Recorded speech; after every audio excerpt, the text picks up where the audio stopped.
Hello दोस्तों, कैसे हो आप। मैं संजय कुमार आज फिर से उपस्थित हुआ हूँ आपके सामने एक नई वीडियो, एक नए कंटेंट के साथ। जो ये ट्रिक्स आज हम बताने जा रहे हैं दोस्तों, जो ट्रिक्स हम आज बताने जा रहे हैं ये एडवांस मैथमेटिक्स की बहुत बेस्ट ट्रिक हैं और इन ट्रिक्स को भी आप ज़रूर याद रखना।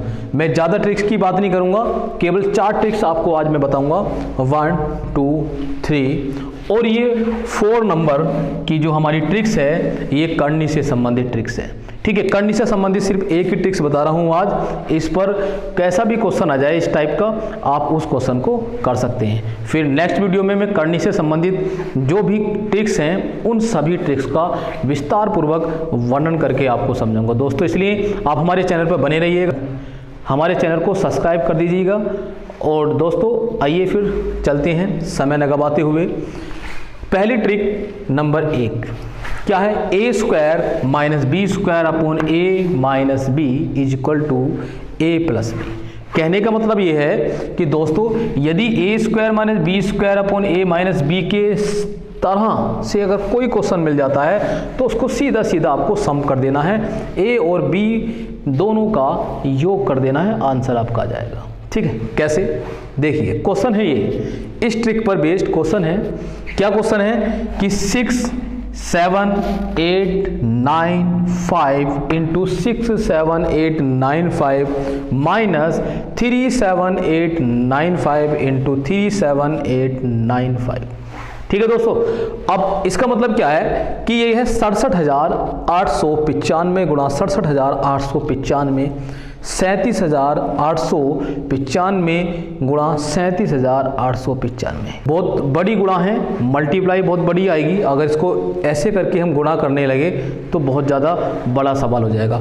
आप ऐसे भी कर सकते हैं इसको कि जैसे इसमें से कुछ कॉमन तो आ ही नहीं रहा है तो इसकी मल्टीप्लाई करेंगे, आप इसकी मल्टीप्लाई करेंगे, उसको माइनस करेंगे, माइनस करके इसमें से क्या कर देंगे, उसको डिवाइड करेंगे, तब जाके आपका आंसर आएगा। लेकिन नहीं दोस्तों, ऐसा नहीं करना। आपको क्या करना है यहाँ पर कि आपको सिर्फ सम कर देना है किसका, a प्लस बी का। हमें यहाँ से चूज करना है, यानी कि आपको चुनना है a और b कौन कौन से होंगे।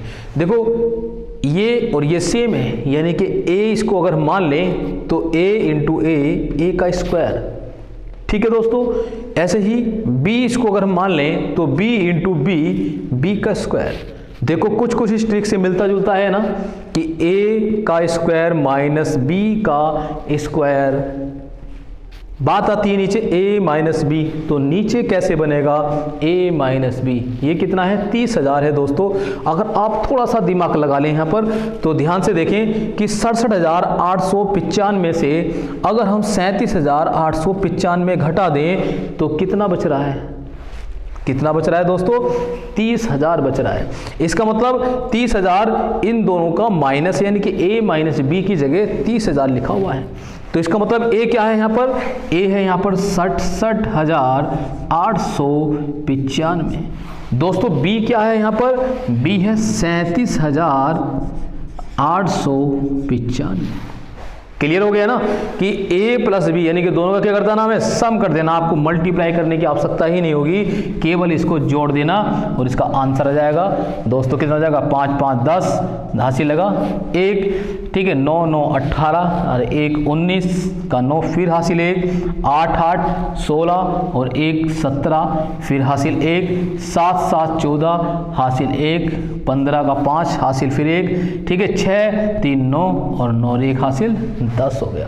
फिर से एक बार ऐड कर लेते हैं कि 5 5 10 का 0, 9 और 9 18 18 और 1 हासिल लगा था 10 में से 19 19 का 9 हासिल फिर 1 लगा, 8 दूनी 16 16 और 1 17 फिर 7 7 14 1 15 का 5 फिर 9 यानी कि 6 और 3 9 और हासिल 1 10। तो हमारे पास आंसर आ गया है 1,05,790। ये हमारा आंसर होगा। क्यों दोस्तों, है नहीं कमाल की ट्रिक। आपको कुछ नहीं करना है, वहाँ पे मल्टीप्लाई नहीं करनी है, बस सीधा उसको देखना है ध्यान से। थोड़ा कुछ 2 से या 3 सेकंड आप सवाल को अच्छे से देखो और आपको खुद समझ में आ जाएगा कि सवाल किस फॉर्मूले पर बेस्ड है। अगर हम इसको सही से ध्यान से देखें तो सवाल हमारा ये इस फॉर्मूले पर यानी कि इस ट्रिक पर बेस्ड है। तो इस ट्रिक में इसकी जो वैल्यू होती है वो a प्लस बी होती है, तो इसलिए हम a प्लस बी इसको करके आंसर निकाल लेते हैं। ठीक है दोस्तों, ठीक है। नेक्स्ट क्वेश्चन क्या है कि यदि a plus b is equal to 1 हो, कितना हो अब नेक्स्ट क्वेश्चन क्या है, यदि a b c is equal to क्या हो 1 हो, यानी कि a b c का मान जो है वो 1 के बराबर हो, तो तब 1 upon 1 plus a plus b की power minus 1 plus 1 upon 1 plus b plus c की power minus 1 plus 1 upon 1 plus c plus a की पावर माइनस 1। देखो सवाल कुछ डिफिकल्ट सा लग रहा है, ठीक है नहीं। यदि इसकी टर्म में कोई भी क्वेश्चन आपका आ जाता है तो उसकी जो वैल्यू आएगी आपकी टोटल वो कितनी होगी, 1 होगी। ठीक है दोस्तों, ये क्वेश्चन आता कैसे है, इसी टाइप में आता है, जैसे दिया हुआ है वैसा का वैसा ही क्वेश्चन आता है। क्या पूछा जाएगा यहाँ पर आपसे पूछा जाएगा कि इसकी वैल्यू बताइए कितनी होगी। तो आपको बता देना है, सीधा सीधा ध्यान से रखना है कि यदि a plus a dot b dot c यानी कि a गुणा b गुणा c बराबर 1 है, तो इस प्रकार अगर लिखा हुआ है कि 1 प्लस a प्लस b की पावर माइनस 1 फिर 1 प्लस b प्लस c की power minus 1 plus 1 plus 1 upon 1 plus c plus a की पावर माइनस 1, तो इसकी जो वैल्यू आएगी वो कितनी आएगी 1। इसको न्यूमेरिकल टाइप में भी देख सकते हैं हम, यानी कि न्यूमेरिक नंबर में क्या देखेंगे कि यदि हम इस प्रकार से कोई वैल्यू दे दें कि a प्लस बी प्लस सी बराबर इतना है और a b c की वैल्यू आ जाए, वहाँ पर क्या जाए a b c की वैल्यू पुट कर दे कि a इक्वल टू इतना है, मान लिया a इक्वल टू कितना है 2 है और b इक्वल टू 3 है और c इक्वल टू 4 है। ठीक है, अगर इस प्रकार से वो कहे कि a की वैल्यू a बराबर 2 b बराबर 3 c बराबर 4, तो इसका मान ज्ञात कीजिए, तो आप क्या करेंगे तब भी उस सब का मान 1 ही लिखेंगे। ठीक है, कितना लिखेंगे 1 लिखेंगे, तो उसका आंसर भी हमारा 1 आएगा। ये ध्यान रखना है आपको, कुछ नहीं करना, आपको आंख मीच के 1 पर टिक कर देना, सही हो जाएगा क्वेश्चन। ठीक है दोस्तों, फिर नेक्स्ट ट्रिक पे चलते हैं। अब देखो क्या है ट्रिक नंबर 3। ये ट्रिक नंबर 3 क्या है हमारी कि यदि x is equal to root under root में a plus under root b upon under root a minus under root b, यानी कि वर्गमूल में आपका a दे रखा है, वर्गमूल में प्लस का b दे रखा है, इसी प्रकार से नीचे उसी का कॉन्जुगेट टर्म दे रखी है नीचे, यानी कि वर्गमूल में a दे रखा है और माइनस वर्गमूल में b दे रखा है। ठीक है, यदि x की वैल्यू इस टाइप की हो और y की वैल्यू इस टाइप की हो, यानी कि इसके ठीक विपरीत हो। ठीक, कैसे कि यहाँ पर प्लस की वैल्यू ऊपर है माइनस की नीचे, यहाँ पर माइनस की ऊपर है प्लस की वैल्यू नीचे है। दोनों x और y के मान में क्या डिफरेंस है, कैसा, एक दूसरे के अपोजिट हैं वैल्यू इनकी। अगर ये एक दूसरे के अपोजिट वैल्यू हो तब x minus y upon x plus y की वैल्यू कितनी होगी। क्वेश्चन पूछा जाएगा कि x माइनस वाई अपॉन यानी कि बटे x प्लस वाई की वैल्यू कितनी होगी। तो आपको दोस्तों क्या बताना है, वहां पर आपको बताना है कि इसकी जो वैल्यू होगी वो इतनी होती है, कितनी होती है कि 2 अंडर रूट में यानी कि वर्गमूल में a b बटे a प्लस b होगी। अब इसकी जगह कोई भी क्वेश्चन आ जाए, न्यूमेरिकल अगर पूछने जाए या आपको इसमें कुछ नंबर्स दे दें, a की वैल्यू यानी कि a इक्वल टू कोई नंबर दे दें, b इक्वल टू कोई नंबर दे दें। हमने मान लिया कि यहाँ रूट 3 है प्लस यहाँ रूट 5 है और यहाँ पर रूट 3 माइनस रूट 5, यानी कि वर्गमूल में 3 a की वैल्यू कितनी 3 दे दी है और b की वैल्यू 5 दे दी है। कहने का मतलब है कि इसके स्थान पर वर्गमूल 3 हो प्लस इसके स्थान पर वर्गमूल 5 हो, ऐसे ही यहाँ पर वर्गमूल 3 माइनस वर्गमूल 5 हो। इसी प्रकार से वर्गमूल 3 माइनस वर्गमूल 5 प्लस वर्गमूल 3 प्लस वर्गमूल 5, अगर इस तरह से कोई वैल्यू दे रखी है तो x minus y upon x plus y की वैल्यू कितनी होगी। तो दोस्तों यहाँ पर मैं बता देता हूँ कि कितनी होगी वैल्यू। देखो आपको मैंने बताया कि किसकी वैल्यू है कि ए की वैल्यू 3 है और बी की वैल्यू 5 है। जहाँ भी ए दिख रहा है वहाँ पर 3 रख देंगे हम, यानी कि 2 वर्गमूल में 3 इंटू 5 अपॉन में 3 प्लस 5। दोस्तों कितना आ गया ये? देखो अगर हम ध्यान से देखें तो ये आ गई है वैल्यू 2 वर्गमूल में, देखो 5 दिया 15 और अपॉन 5 और 3 8, यहाँ से काट दो इसको 4, तो आंसर आ जाएगा आपका √5/4 आंसर। ठीक है, कितना होगा ध्यान रखना आप, यानी वो डिपेंड करता है आप पर कि उसका मान जो है वो कितना दे रखा है, ए का मान कितना है, बी का मान कितना है। यदि ए और बी का मान कुछ दे रखा है तो आप बिल्कुल बेफिक्र रहिए, ट्रिक यही लगेगी।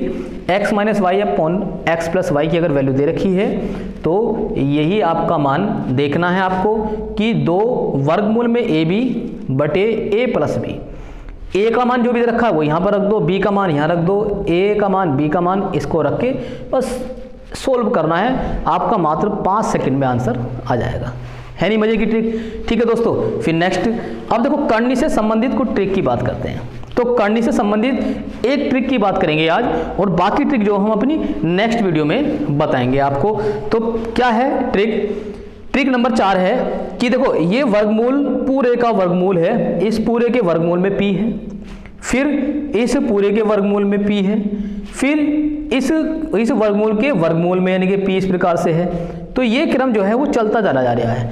जैसे आप कंडीशन देख रहे हैं कि वर्गमूल फिर वर्गमूल फिर वर्गमूल फिर वर्गमूल, प्लस की वैल्यू उसके अंदर दे रखी है, प्लस करके फिर वर्गमूल में कोई वैल्यू, फिर प्लस करके फिर वर्गमूल में वैल्यू, फिर प्लस करके फिर वर्गमूल में वैल्यू। तो इस प्रकार से अगर आपको दे रखा है बार बार, तो आप क्या देखेंगे कि यदि वो वैल्यू अनंत तक जा रही है, कितने तक जा रही है? अनंत तक जा रही है। यदि वो वैल्यू इस प्रकार से क्रम से, तो उसका जो मान होगा वो जहां जिसका भी वर्गमूल हम कर रहे हैं प्लस में, वही वैल्यू होगी उसकी। नहीं आई सुनने बात? ठीक है आ जाएगी। देखो एग्जाम्पल देखते हैं इसका।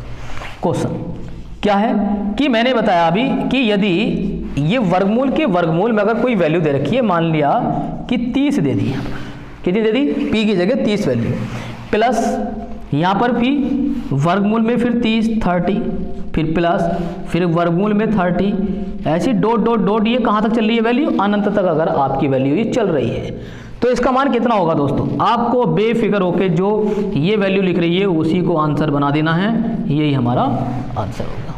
क्या होगा? यही हमारा आंसर होगा। यदि इस कंडीशन में वो कह रहा है आपसे कि इसके गुणनखंड बताइए, गुणनखंड कितने होंगे, तो गुणनखंड क्या बताने हैं आपको? जो 30 आया आपका, इसके गुणनखंड निकलेंगे कितने होते हैं? 5 और 6, 5 और 6, ठीक है नहीं। और वर्गमूल के बाहर आया है तो प्लस माइनस का 30 होता है, तो इसके गुणनखंड कितने हो जाएंगे? प्लस माइनस के 5 और 6, यानी कि कहने का मतलब ये है कि एक प्लस का होगा 5, कौन सा होगा? बड़ा वाला जो वैल्यू है, जो 6 नंबर है वो प्लस का होगा, और जो छोटा नंबर है आपका 5 वो माइनस का होगा। ठीक है, ये आपको यहाँ पर ध्यान रखना है। तो इस प्रकार की वैल्यू, यदि माइनस में कोई वैल्यू दे रखी है, माइनस का मतलब यहाँ पर इस प्रकार से माइनस में दे रखी हो वैल्यू कि माइनस, फिर यहाँ पर माइनस, ठीक है, इस प्रकार की कोई वैल्यू दे रखी है, तो यदि यहाँ पर माइनस दे रखी है तो इसका मान भी यही आएगा, 30 ही आएगा, घबराने की कोई आवश्यकता नहीं है आपको। ठीक है नहीं। यदि यहाँ पर माइनस में वैल्यू दे रखी है कि 30 माइनस अंडर में फिर 30, फिर माइनस अंडर में फिर 30, डॉट डॉट अनंत तक वैल्यू दे रखी है, तो 30 ही इसका आंसर आएगा निकल कर। लेकिन अगर वो उसके गुणनखंड पूछ रहा है, जब हम प्लस थी यहाँ पर साइन, ये ध्यान से समझ लेना आप बात, कि जब यहाँ पर प्लस था तो तब तो इसके गुणनखंड थे 6 और माइनस के 5, ठीक है, ये गुणनखंड थे, एक 6 था और एक माइनस का 5 था। यदि ये माइनस है तो तब दोस्तों ध्यान रखना है आपको, तब इस कंडीशन में हो जाएगा 6 और 5, जो बड़ा है वो माइनस का होगा यहाँ पर। ठीक है, जो बड़ी वैल्यू है वो क्या होगी? माइनस की होगी। यदि यहाँ प्लस है, यानी कि प्लस वाली कंडीशन में ये गुणनखंड होंगे, छोटी वाली वैल्यू माइनस की होगी, और माइनस वाली कंडीशन में जो बड़ी वैल्यू है वो किसकी होगी? आपकी माइनस की होगी। ठीक है, ये सवाल था आपका। यदि दोस्तों यहाँ पर इनटू की बात कर दे, इनटू का मतलब यदि गुणा हो, क्या हो? यहाँ पर प्लस की जगह इनटू हो, इनटू का मतलब यानी कि मल्टीप्लाई हो। अगर मल्टीप्लाई में दे रखे हैं तो तब भी इसकी वैल्यू p ही आएगी, अर्थात अगर यहाँ पर मल्टीप्लाई में वैल्यू दे रखी है तो तब भी इसकी वैल्यू 30 ही आएगी। कितनी आएगी इसकी वैल्यू 30 आएगी।